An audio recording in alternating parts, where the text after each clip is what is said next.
Welcome to another edition of Drugs, Crime, and Politics, brought to you by the Drug Policy Forum of Texas. Good evening. I'm your host, Buford Terrell. Clayton Jones is unable to be with us tonight, so we'll just have to get along as best we can. Since it is just me tonight, even more than normally, we'll depend upon your phone calls to help keep the show moving along and point us in the direction you're interested in. The number's on the screen. You can also, if you're watching through YouTube or on streaming video, send us an email at the address shown. That won't be in time for tonight's broadcast, but we can get back to you later. There are a few interesting bits in the news the past few weeks. In Oregon, the language for a ballot petition to legalize marijuana has been approved.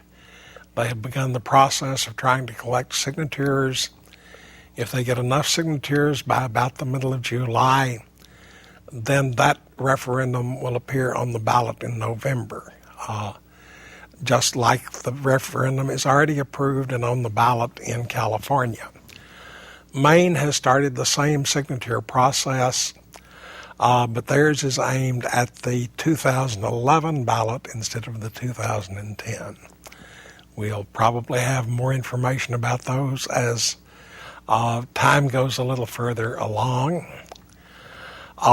One interesting bit that's come out of the Emerald Triangle in Northern California, according to some reports I've been hearing, the price of outdoor-grown medical-grade marijuana has dropped from $4,000 a pound to around $800 a pound, and the market is said to be very soft at that price. I think that this is only a forerunner of what we'll see when marijuana is actually legalized. One city in Michigan, where they approved medical marijuana a year ago, is also circulating a petition for this year's ballot, one in a citywide election there that would make marijuana the lowest possible law enforcement priority. In other cities that have taken this approach, it really has saved the police a lot of expense, time, and trouble, and resulted in many, many fewer arrests across the city. It's a rather logical approach, I think, for any number of cities to take. But it looks like it's going to be an interesting election year, especially as far as legalization of marijuana is concerned. Illinois legislature went into recess without the House having acted on their medical marijuana bill. It had already passed in the Senate. There's some indication that the governor may be calling them back into a special session to consider that bill in the House. So we'll just have to wait and see what happens there. It's interesting to see the way things are heating up across the country as the elections start to build this year, and I think we're going to see, for any number of reasons, that marijuana issues become more highlighted, talked about as the political season heats up. The big thing, and the 800-pound gorilla in the room in virtually all of the states, is the horrible budget crunch that most of the states are in. All of the states, including Texas, have seen tax revenues drastically fall over the past year to 2 years, and the projections for the next year or two are at least as gruesome. States are looking, I think, one estimate I've seen in Texas is looking at possibly a $17 billion a year budgetary shortfall. Now, that's a lot of dollar bills stacked up one on top of another. Texas, like many of the states, has a constitutional provision requiring the legislature to have a balanced budget each term. So something has to give. It's unlikely to see a Texas legislature doing anything to drastically raise tax rates. So somewhere the money's got to be found to pull state expenditures down. And frankly, there's not that much fat in the budget to begin with. So we may see a lot more interest in reducing expenditures on the criminal justice system. And the most logical way to achieve meaningful cuts there is through changing drug laws, drug law enforcement, especially those dealing with marijuana. If you look, Texas has already taken a couple of steps along this way. A few years ago, because of extremely high prison cost, the legislature changed a lot of the statutes involving convicts. We now have a lot more of diversion of nonviolent criminals into non-penitentiary punishments, community confinements of one way or another, more use of therapy instead of imprisonment for those convicted of drug-related crimes that are nonviolent. We, I think, are going to see, or should see, more activity across the country along these lines. It's interesting how, for once, the pressures seem to be stacking up on the side of reforming the drug laws. I've noticed as I scan newspaper, news stories, comments, op-eds, letters to the editor across the country, how more and more the emphasis in these has shifted either to the expense of current drug law enforcement on the established medical value of marijuana, or simply on the plain fact that the war on drugs has been a failure. I did run into one rather interesting story this last week. This was a report from an Army officer who served in Korea during the Korean conflict, and that's now 60 years ago. He pointed out that at that time, under pressure primarily from the Women's Christian Temperance movement, the Army restricted the servicemen's beer ration in Korea to 1 can of beer a week. According to this Army officer at the time, the result was that large numbers of American soldiers in Korea were sneaking into the local villages, buying bootleg beer, most of which was not well made or was made with bad ingredients, and the result was a very high number of soldiers killed or permanently injured from consuming bad alcohol.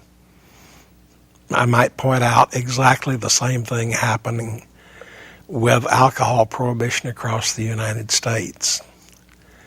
The same thing happens in the other drug markets as well. I noticed another story this week talking about the recent increase in the number of heroin deaths across the country, and attributing this to poor quality control in the marketplace. I mean, after all, at least in theory, when we go to CVS or Walgreens and buy even an over-the-counter remedy, we have some pretty sure good assurance that the package is going to contain what the label says it contains, and that this product has been tested for safety. The same thing cannot be said about drugs bought on the street corner.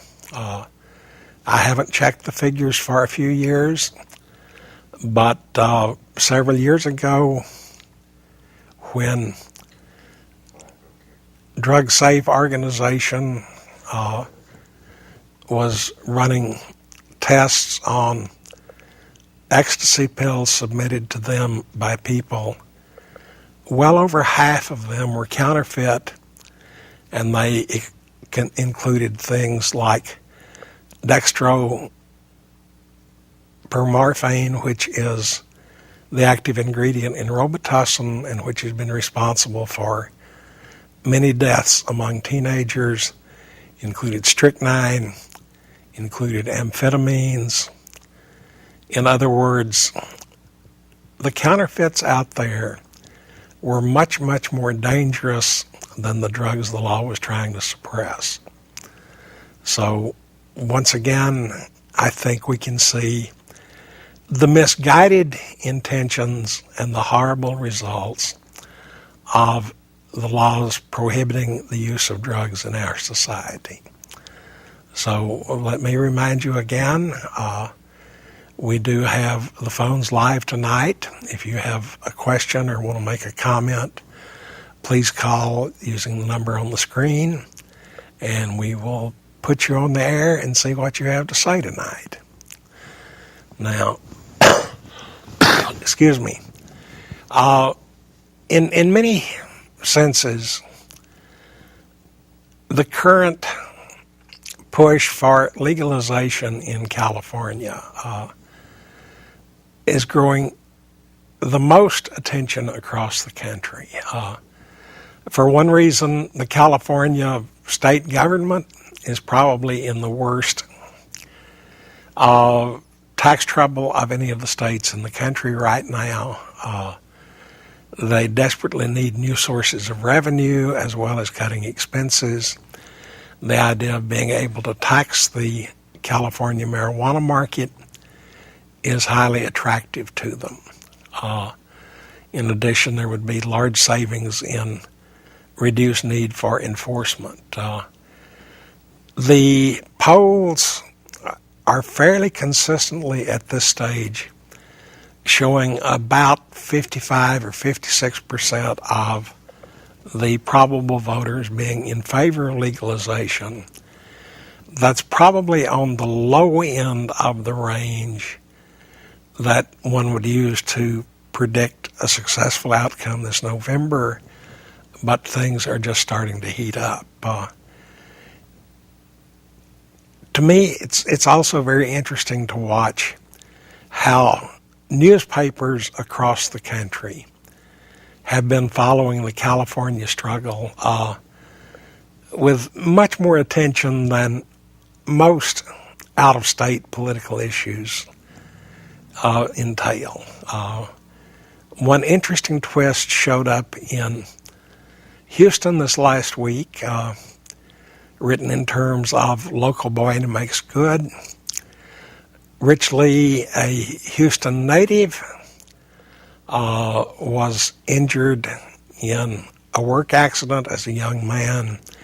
He's been in a wheelchair ever since.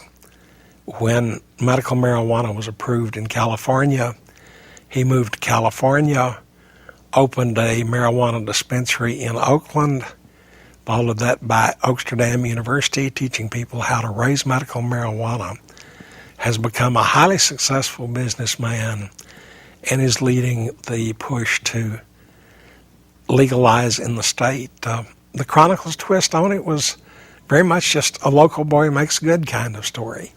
Let's see who's on the telephone. Hello, caller, you're on the air. Yes. Yes, go ahead. Yes, sir. During the past 6 months here, I picked up the 35th anniversary issue of High Times, and on one of the pages there, a bookstore up in Seattle was selling psilocybin mushroom spores, and they said that they would mail it anywhere in the United States. Is that legal to order and buy it, or is that a scam or what? I'll hang up and listen to your answer. Thank you. Thank you. It's either a scam or it's illegal. Now, under the Federal Controlled Substances Act, the psilocybin shrooms as they're known usually, are illegal, and traffic in them is also illegal. So that if you were to order from a United States address, and particularly if a United States company were shipping them to you, you both would be in violation of federal law and probably most state laws as well. Ironically, you can go to any pasture, kick open a few cow pies, and find all of the psilocybin mushrooms you're looking for. So it's time for us to take a break, and I believe that shortly after the break we've got a short video to watch as well. So I'll see you in a few minutes.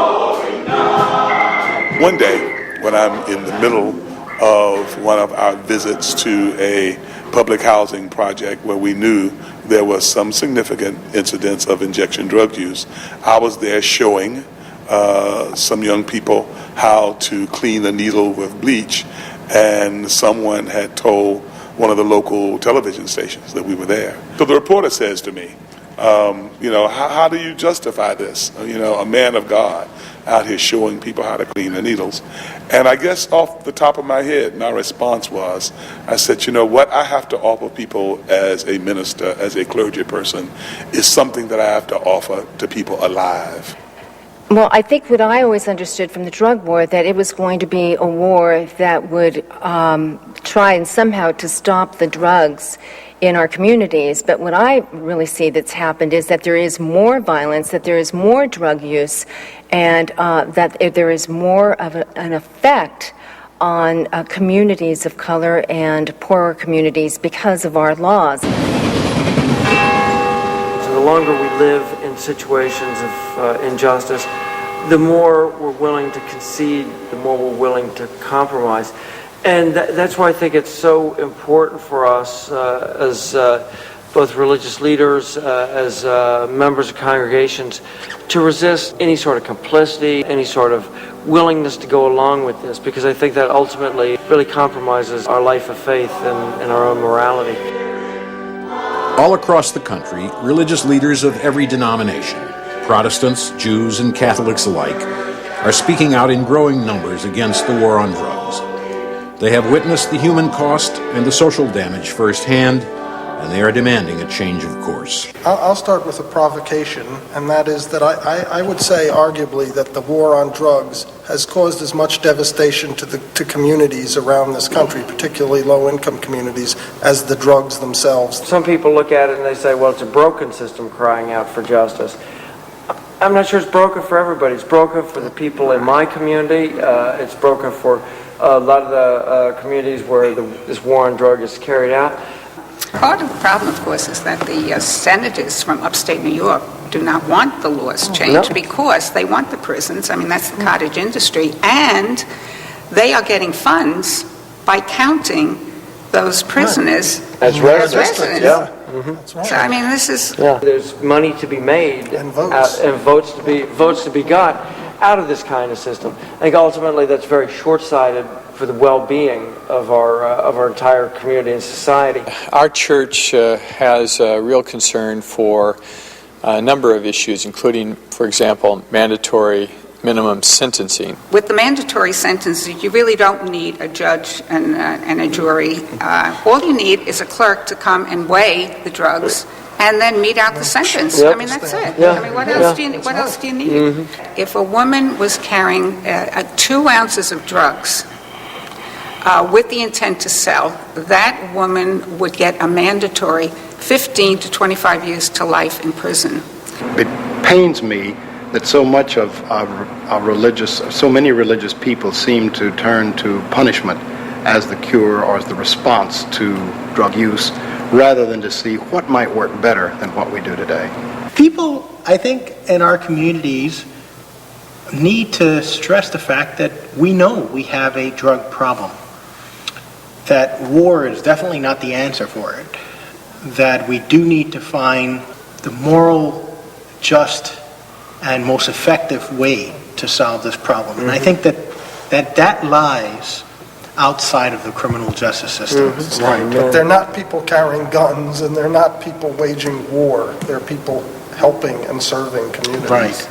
I see one of the issues that's before us right now is that there has to be a complete revamping, a complete, reconsideration of what law enforcement represents in our community. I think of the term peace officers. My father was a New York City policeman, and the police at that point, many years ago, were the people we went to if we were in trouble.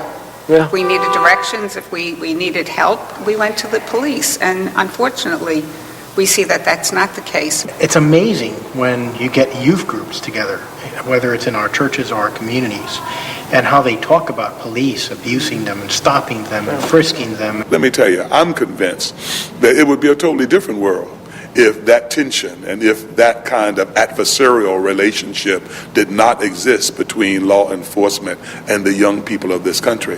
It would mean that there would be a greater likelihood that messages that all young people need as a part of what it takes to guide and nurture and encourage and to shape and mold could be heard from people like law enforcement, if indeed law enforcement was not thought of as being the enemy. All this is possible. It's not pie in the sky. It's just a question of rational policy and the political will to get there. Well, I think that the politicians are so afraid to speak out in any other way because they don't want to appear like they're weak on crime. And I think that we need to take that conversation farther down the road and say, what exactly does that mean? There is crime. There is so much crime because of this drug war.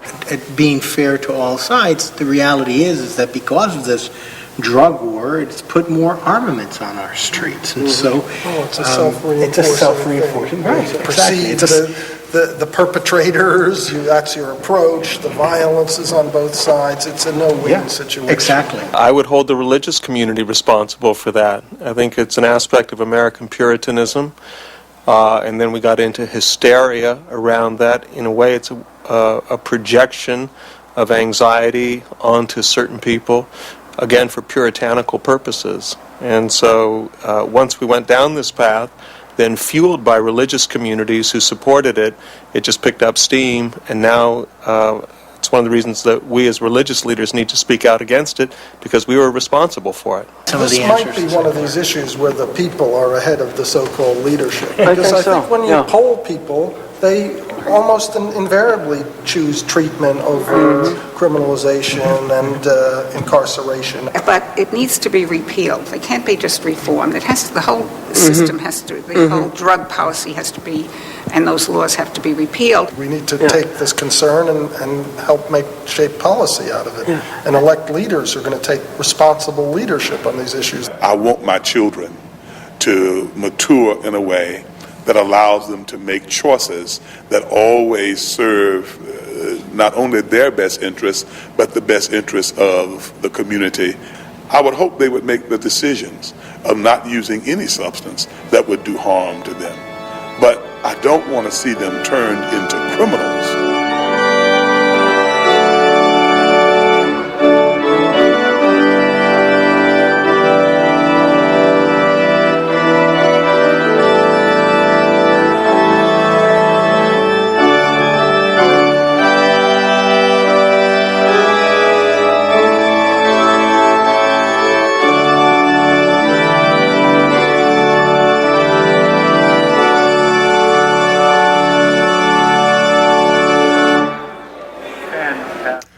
That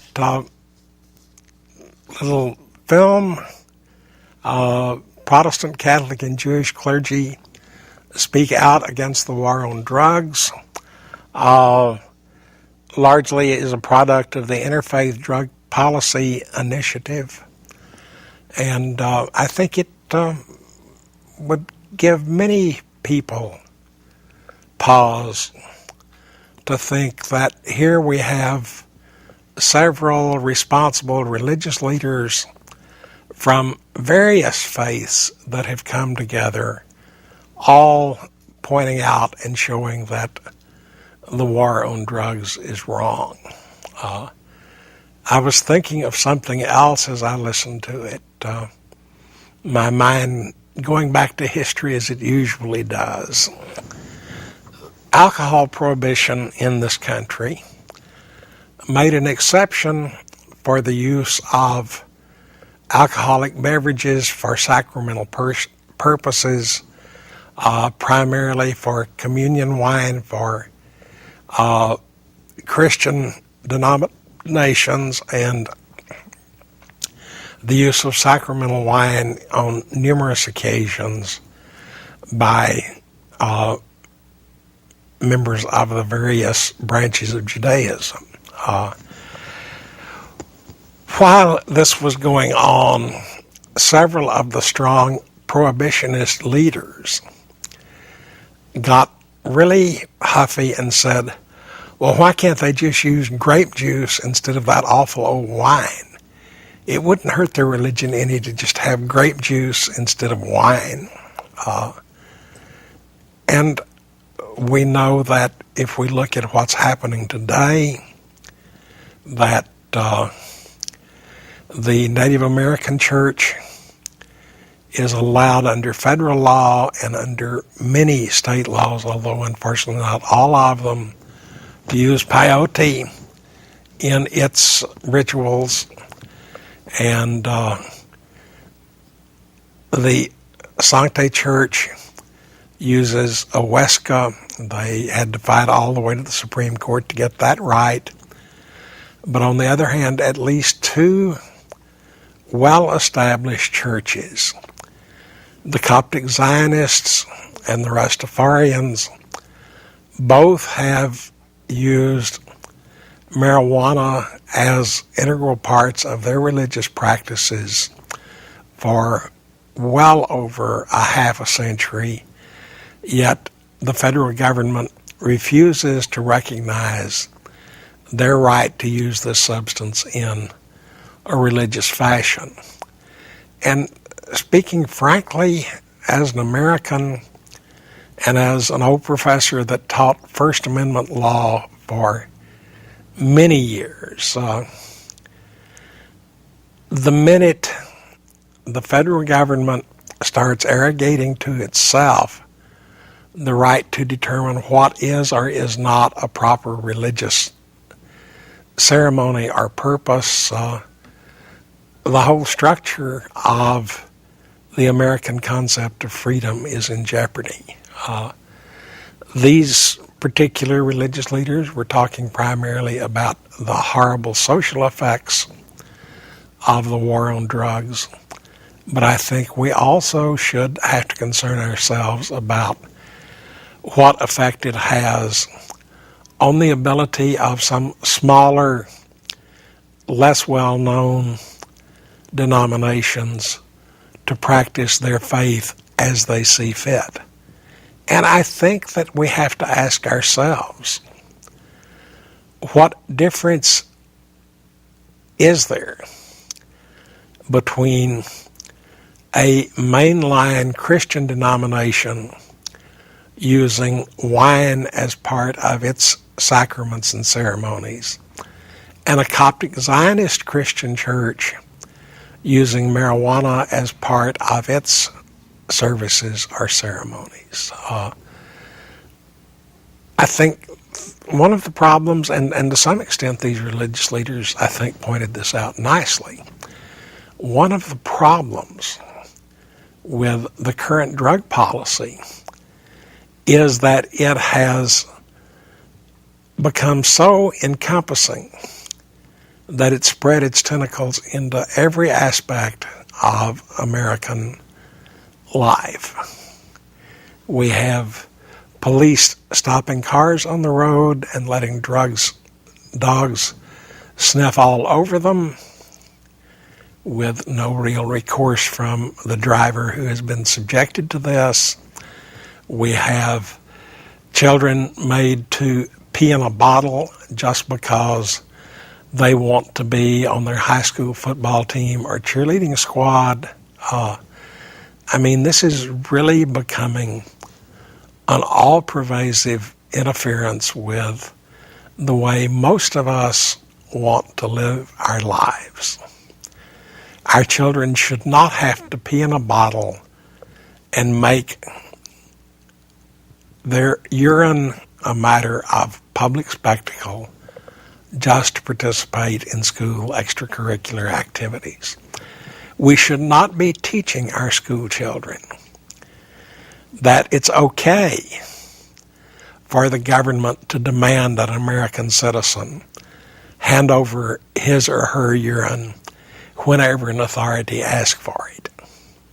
Now, this all-pervasive nature, I think, is the part to the American drug policy that we don't think about enough. Well, let's take another break, and we'll be back in a couple of minutes. This week in drug war history, June 1st, 1996. Noted actor and hemp activist Woody Harrelson was arrested and charged with cultivation of less than 5 marijuana plants after he planted 4 industrial hemp seeds in full view of Lee County Sheriff William Kilburn in Lexington, Kentucky. June 3rd, 1876. At the Centennial Exposition in Philadelphia, America's first 100-year birthday bash, fairgoers visit the Turkish Hashish Exposition and toke up in order to enhance their fair experience. June 8, 1993. William F. Buckley in an interview said, "The amount of money and of legal energy being given to prosecute hundreds of thousands of Americans who are caught with a few ounces of marijuana in their jeans simply makes no sense. The kindest way to put it. A sterner way to put it is that it is an outrage and imposition on basic civil liberties and on the reasonable expenditures of social energy." June 11, 2001. The U.S. Supreme Court rules that the use by the police of a thermal imaging device to detect patterns of heat coming from a private home is a search that requires a warrant. June 13, 1994. The RAND Corporation releases a study finding that drug treatment is 7 times more cost-effective than law enforcement for reducing cocaine use. June 14, 2000. Best-selling author, cancer and AIDS patient, and high-profile medical marijuana activist Peter McWilliams is found dead in his Los Angeles, California home. Barred by a federal court order from using marijuana to counteract the extreme nausea caused by his AIDS drugs, McWilliams choked to death on his own vomit slumped on the bathroom floor. His federal prosecutors said they were saddened by his death. June 15, 1998. Random House publishes Mike Gray's Drug Crazy, How We Got Into This Mess and How We Can Get Out. This is Steve Nolan for the Drug Truth Network. Hi, I'm Ethan Nadelman, the founder and executive director of the Drug Policy Alliance. You're watching Drugs, Crimes, and Politics. Hope you enjoy it. Well, we're back with Drugs, Crime, and Politics. One thing that I think needs to be brought out is that the National Office of Drug Policy, the ONDCP, just released their 2010 strategy statement, and while the text of the strategy statement presses much greater emphasis on treatment and rehabilitation and education than has been the case in the past, the budget figures don't go along with that. We have another caller. Hello, caller, you're on the air. Hi, Buford, this is Dean. Yes, Dean. Yeah, I wanted to just touch base with you guys. I think you're well aware how proud I am of my new association with the James A. Baker III Institute for Public Policy. Well, I think we're all very proud of you too, Dean. And I wanted to let your viewers know that they can tune into the archives, several hundred of them, which are now available there at, based at Rice University. And, James Baker is a former government official. I think he served 3 cabinet positions, working for a couple of different presidents. And to now have these archives, 8.5 years of them now, affiliated with that prestigious organization is, I think, a real feather in my cap and in the cap of all of us who have worked to present this truth that just needs so much exposure. Well, I would go one step further, Dean, and say that it's a real cap in the feather of the Baker Institute that they have recognized the value of these archives, and I hope that this marks the beginning of a long and beneficial association between you and the Institute. Well, and I hope it does. As you well know, Professor William Martin is head of the drug policy section of the archives of the James Baker Institute. Yes. And just yesterday, they actually started making available my original publication, Drug Truth, Abramson Disease. It's also available on their website now. And Bill and I are trying to flange together a book to kind of summarize or encapsulate, if you will, many of the people who have been guests on the radio programs and to present that in such a fashion as to hopefully awaken and embolden others to join us in the effort to end this madness of drug war. Well, I think one other bit of congratulations to you is in order here. Up until the recent changes in medical marijuana in California this year and last year, to some extent, Houston has been the leader across the country in drug-related media outlets, and your radio programs, I think, are probably the mainstay of a lot of drug policy-oriented broadcasting, not only across the country, but across the world.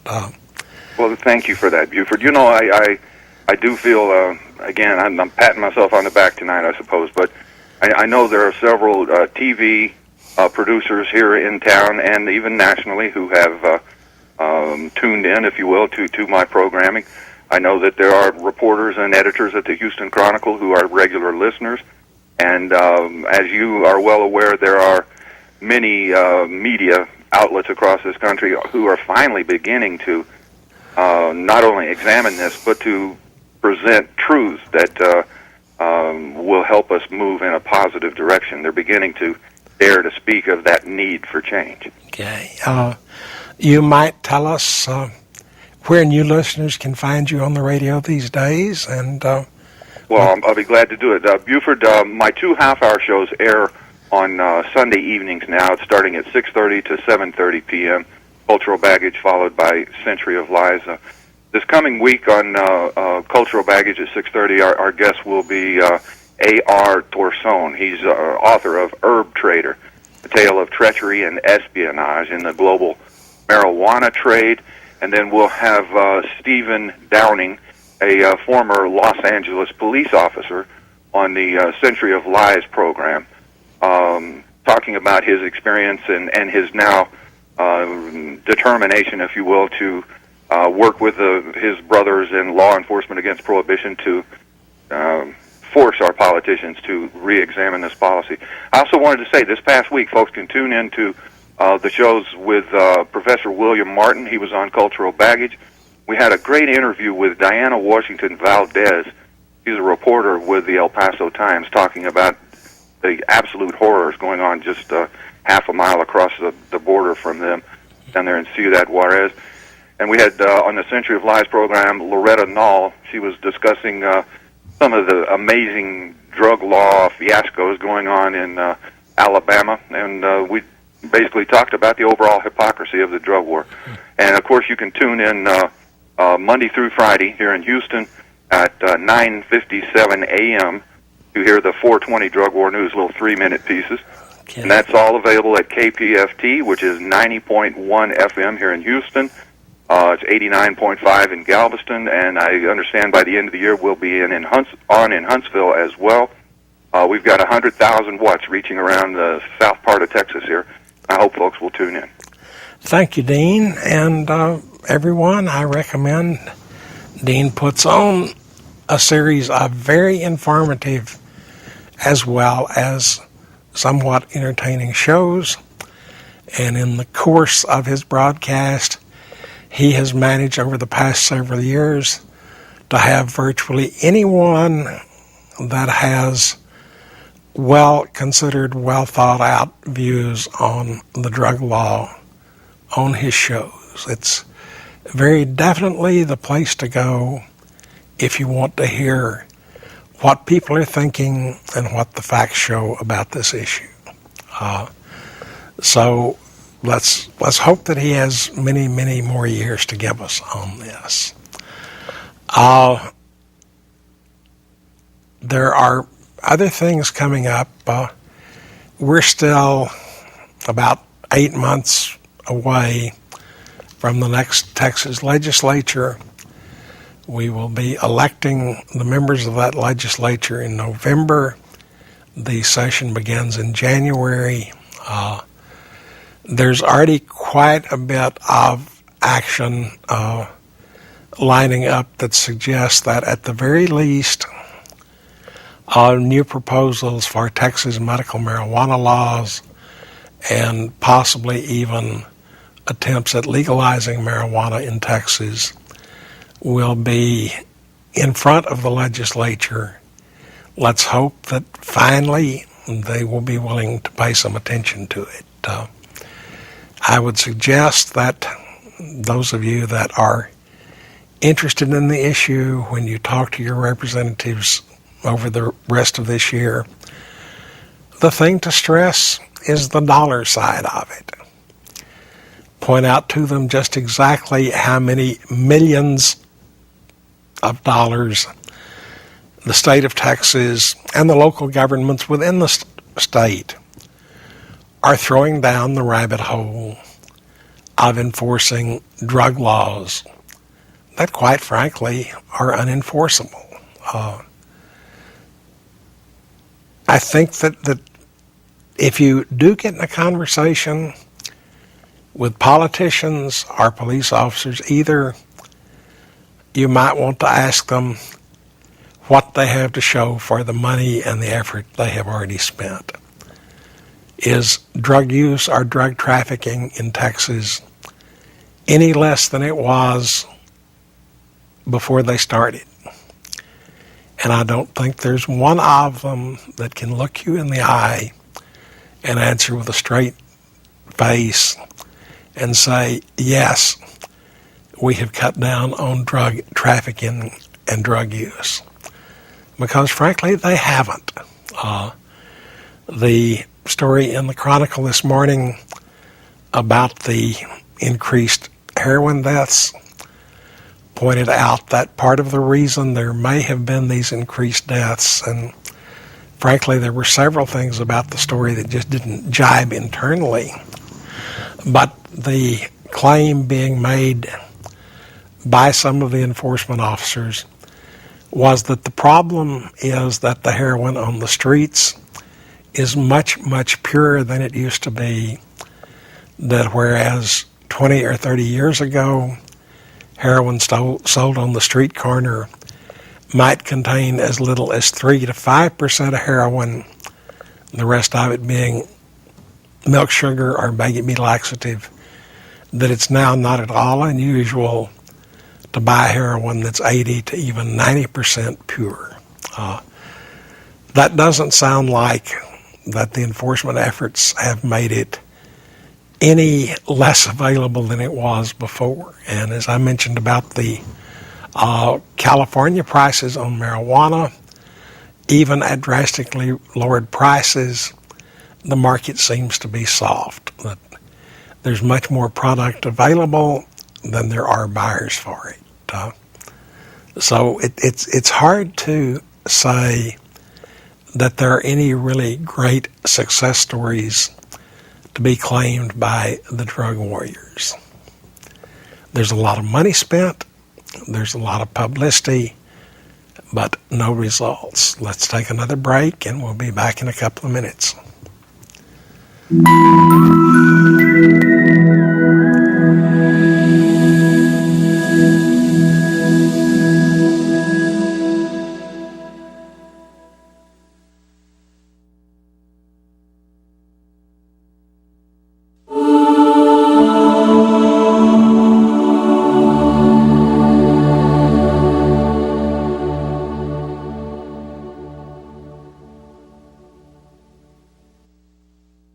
Okay, maybe a little of the money I spend on marijuana supports terror and violence. Right. And that's because marijuana is illegal. Exactly. When I buy a beer, that doesn't support terror because beer is legal, right? Now you've got it. So what you're saying is if we make marijuana legal and regulate it like beer, that wouldn't support violence. Did I say that?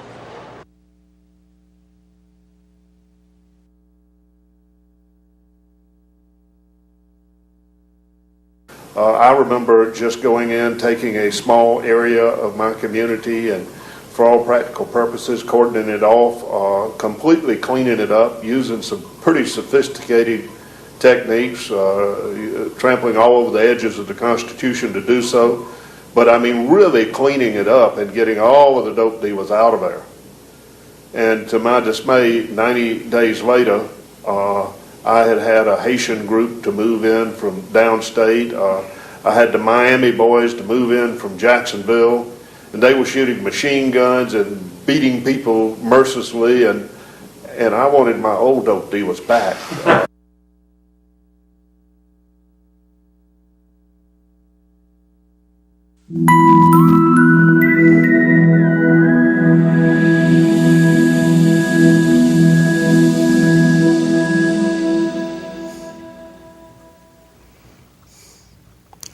That statement from the former policeman that wished he had his old drug dealers back reminds me of the Red Queen statement in Alice's Adventures Through the Looking Glass, in which the Red Queen says to Alice, "My dear, here you have to run just as fast as you can to stay in the same place."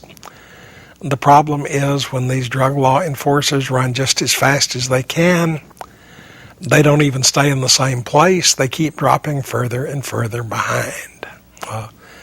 It's time to figure out a different way to run the race.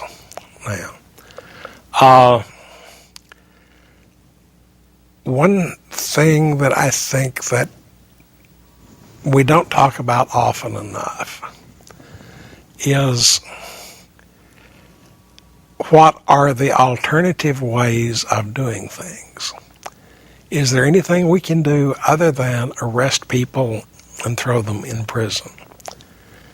Well, it seems like there are several. But let's see what the caller has to say. Hello, caller, you're on the air.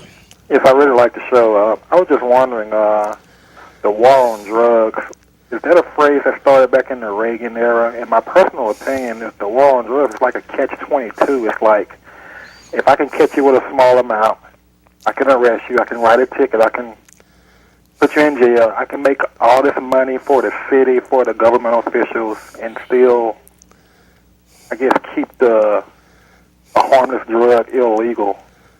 But I had another question for you. Okay. I was wondering, I was looking in a magazine and I saw synthetic herbs, and I was wondering, what is that?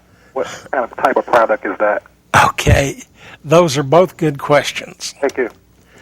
The war on drugs actually does date to the Reagan White House. It goes right along with Nancy's Just Say No. And we all know how well that's worked out. As several people have pointed out, you can't fight a war against a thing. It's not a war against drugs. It turns out to be a war against drug users and all of the people that live anywhere around them. One thing that has appalled me over the years is the number of news stories about police conducting no-knock bust-in raids of the wrong house. In one of those raids, they actually killed an 83-year-old grandmother. As for your other question about synthetic herbs, you pays your money and you takes your chances. Nobody, and I mean nobody, knows what's in those packages. Even when I was a teenager, there were people running scams, selling little plastic bags full of oregano and claiming that it was marijuana. The current fad is one that goes under a variety of names. The ones that we've heard most are Serenity and K2.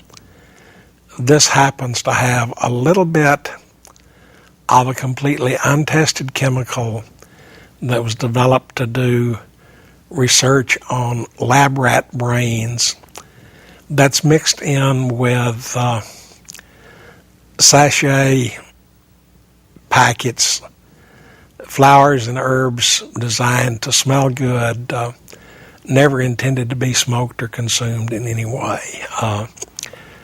I would say that if you go out and buy some of these synthetic herbs or new substitutes for marijuana or whatever you want to call them, you might just as well go out in the vacant lot closest to your house, start pulling the weeds up out of the ground and eating them.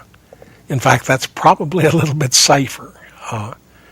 As I mentioned earlier tonight, talking about all of the various substitutes, counterfeit ecstasy pills around that contain things like strychnine, amphetamines. When you buy one of these damn things, you have no idea what you're getting. And unfortunately,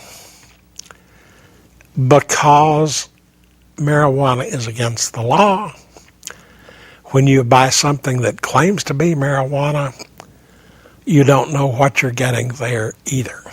Now, chances are, if you have any experience at all, you can at least assume that it is the marijuana plant. You can smell it, you know what it looks like, but you don't know what kind of pesticides and herbicides were sprayed on it while it was growing. You don't know whether it was raised at the edge of a sewage ditch or what. There have been some indoor plants grown with some very dangerous fertilizers used that have been banned by the USDA or the FDA for use on foods. This is one of the untalked about bad consequences on the war on drugs.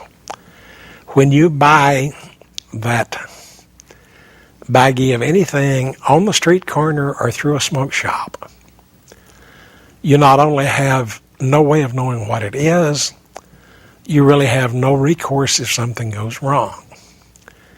If something happens with an approved pharmaceutical and it ends up killing you, at least your family can get some redress, probably by suing the manufacturer.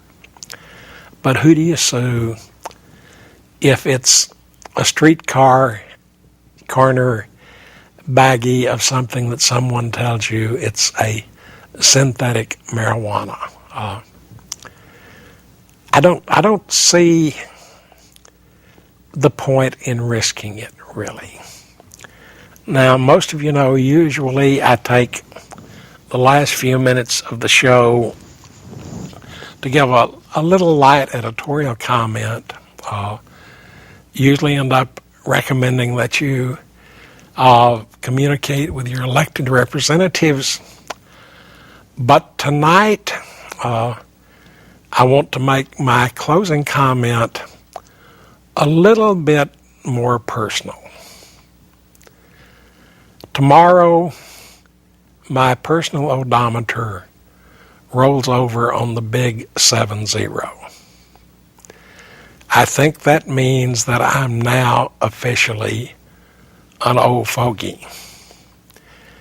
And while I still may be willing to buy a green banana on occasion, any realistic assessment says that my rearview mirror sees a whole lot further than my look-ahead windshield does.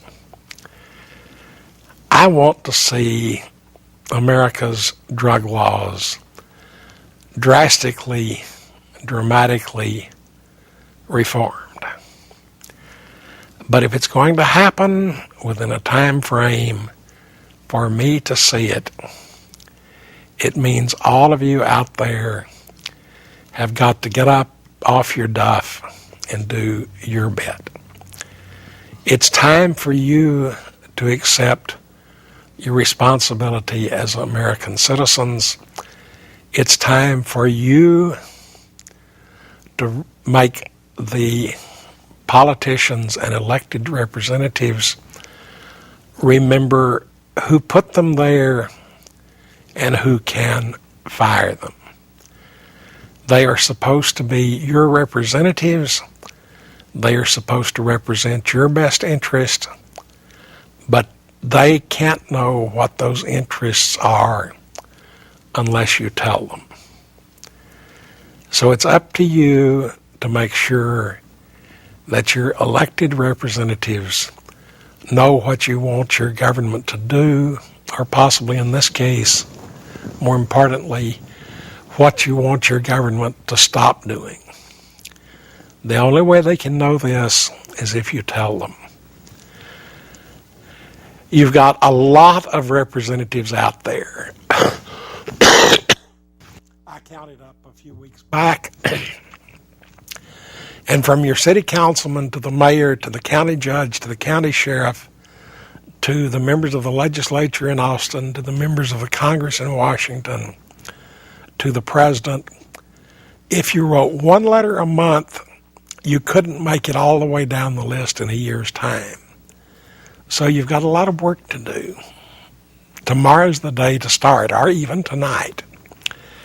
And what we have heard repeatedly from any number of elected representatives, the thing that gets their attention best is a handwritten letter, not typed, but handwritten, on paper, mailed with a stamp through the mail. They all have local offices. If you call to make an appointment, they will make arrangements to meet with you and talk with you in their own hometown. I do know, from what I've heard for many years, the most dramatic way to get an elected representative's attention on medical marijuana issues is for a grandmother in a wheelchair to explain to him why she has to have the marijuana to lead a life. So it's up to you. You're the only one that can get their attention. So write that representative, do it now and do it often. Good night, and we'll see you in another 2 weeks.